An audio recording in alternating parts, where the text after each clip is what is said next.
দুপুরে ভাত খাওয়ার পর অনেকেরই ঘুম পায়, অনেকে তো আবার খাওয়ার পর ভাত ঘুমে বিশ্রামও নেয়। তবে কেন ভাত খাওয়ার পর ঘুম পায় জানেন?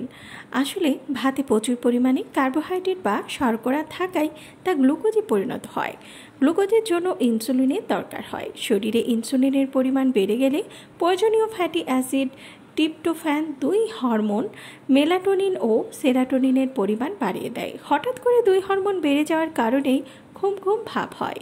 ভাত খাওয়ার পরপরই ঘুম পাওয়া খুবই স্বাভাবিক বিষয়। এই ঘটনা তখনই ঘটে যখন শরীর হজমের কাজে ব্যস্ত হয়ে পড়ে। দুপুরে ঘুমিয়ে পড়া ঠেকাতে কী করবেন? দুপুরে ভাত খাওয়ার পরপরই ঘুমিয়ে পড়া উচিত না, এতে হজম কাজ বাধাপ্রাপ্ত হয়।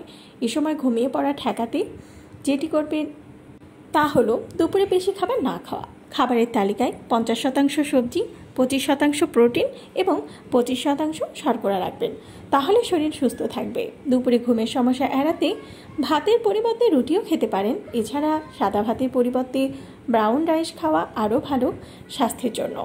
আশা করি ভিডিওটি ভালো লেগেছে। ভালো লেগে থাকলে অবশ্যই একটি লাইক, কমেন্ট এবং শেয়ার করবেন। আর চ্যানেলটিকে সাবস্ক্রাইব করে পাশে থাকা বেল আইকনে ক্লিক করে দিবেন, তাহলে পরবর্তী ভিডিও আপলোড করার সাথে সাথেই আপনার কাছে পৌঁছে যাবে।